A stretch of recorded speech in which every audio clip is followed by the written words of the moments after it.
You ever have a moment where something feels off? Like you walk into a place and your gut just tells you you shouldn't be there. I ignored that feeling once. And I think that's the only reason I'm here to tell this story. Because some places, they don't want you to leave. This happened about 2 years ago.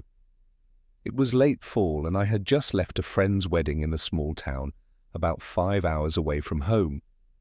The drive was supposed to be simple, highway all the way back, no complicated turns. I had done it before. I had driven the route dozens of times, so the familiarity gave me some comfort, knowing I could get home without much effort. But at some point, I must have taken a wrong turn. I'm not sure how it happened. I wasn't distracted, but the next thing I knew, the lights of civilization seemed to fade and the trees started pressing in on either side. The road turned narrow, twisting and winding with no sign of any other vehicles. I figured I'd gotten off track, but the weird part was I hadn't even noticed. 1 minute I was cruising down a smooth highway, and the next, I was on this old, narrow path, surrounded by nothing but dense woods. The trees were so close to the road that I could barely see what was beyond them. My GPS dead, no signal, no radio, nothing but the hum of my engine and the eerie silence of the woods closing in around me.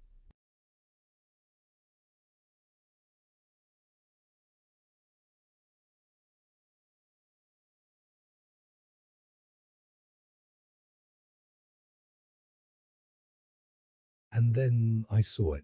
At the very end of the road, there was a house. It stood there like a relic from the past, partially hidden behind overgrown trees. The paint was peeling, and the windows were dark, like they hadn't been cleaned in ages. But it was the way it looked. That really got to me. The sense of wrongness that crawled under my skin, like something about it was just off. A single porch light flickered weakly. The light was dim, almost like it was struggling to stay alive, and for some reason, something in me convinced me to pull in. I don't know why. I wasn't tired. I wasn't low on gas. I had no reason to stop. But it felt like the road was leading me there, like the house was pulling me in somehow. My hands were shaking slightly as I turned the wheel, as if my body knew I shouldn't be doing it, but I did it anyway. As soon as I shut off the engine, the feeling of unease swept over me like a cold shiver. It was too quiet. Not just normal nighttime quiet, absolute silence, no crickets, no wind, just nothing. Not a sound in the air except the faint hum of the light above me, like it was the last thing keeping the world from falling completely still. Then I saw her.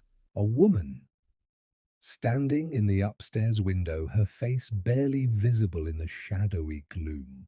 Her posture was rigid, her body still, not moving, not blinking, just staring at me.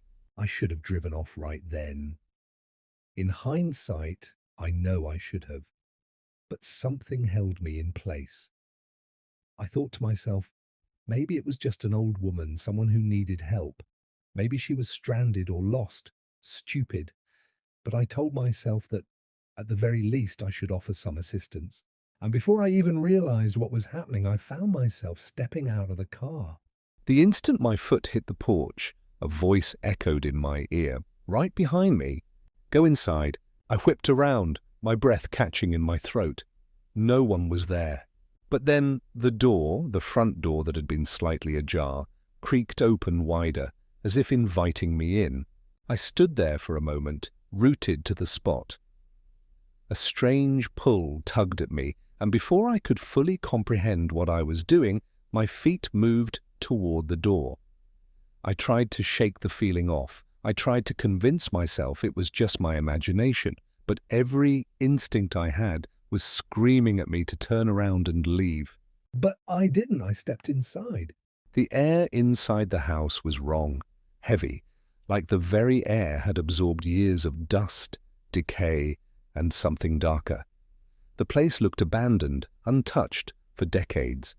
The furniture was covered in white sheets, but there was nothing personal, no signs of life, nothing to give the place any warmth. It was as if the house had been frozen in time. But then I heard it. Footsteps. Slow, measured and deliberate, coming from upstairs. I called out, "Hello?" But the only answer was the creaking of the house as if it was settling, or perhaps shifting. The woman in the window, I hadn't seen her since I stepped inside. The house felt alive, as if something was watching me. I should have turned around. I should have turned around and run. But instead, I found myself walking deeper into the house, each step feeling heavier. Each step seemed to echo in the silence, as if the house was absorbing the sound, swallowing it whole. And then I heard it. A voice, my voice, coming from upstairs. I froze. It wasn't a loud voice. It was more like a whisper. And yet it sounded like it was coming from somewhere inside me. Too low to understand, but unmistakable. It felt like my voice was calling me. Against every instinct, I took one step up, then another. The staircase creaked under my weight, groaning like it had been untouched for years. It felt like something was pulling me toward the sound. My hands were clammy, my heart racing as I ascended. At the top of the stairs, the house seemed to stretch out in front of me. The hallway was dim, and every door was closed except one. The room at the very end of the hall. The room where I'd seen the woman.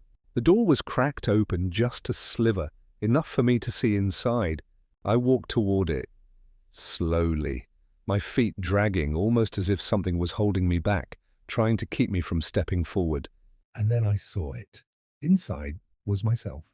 I was standing in front of the window, staring out into the darkness. I couldn't see my own face, but I could feel it. It wasn't me. My own reflection turned and looked at me, but it wasn't a reflection. It smiled. A cold, sinister smile. And that's when the terror hit me. That wasn't me. Without thinking, my body moved on its own. My legs screamed at me to run, to get out of the house, but it felt like my feet were glued to the floor. I stumbled backward, my breath coming in short gasps, my head spinning. I don't remember how I got outside. I just remember being back in my car, my hands shaking uncontrollably on the wheel. The engine was running, the headlights shining on the empty road. I could feel my heart pounding in my chest. I dared to glance back at the house. It was gone. Not abandoned, not boarded up. It was simply gone. I checked my phone. It was 4 a.m., but here's the thing. When I looked at my GPS, I was still 5 hours away from home. I don't know what happened that night. I don't know if I was dreaming or if I'd lost time somehow. If something followed me back. I can't explain it. But I know this. Whenever I'm driving late at night, especially on roads that feel unfamiliar, I see that house. I see it in the rearview mirror, standing in the distance. For just a moment. And I know I can never stop. Not there, not again. If you ever find yourself driving down a road that wasn't on your map and you see a house that shouldn't be there, keep driving. And whatever you do, don't look in the window.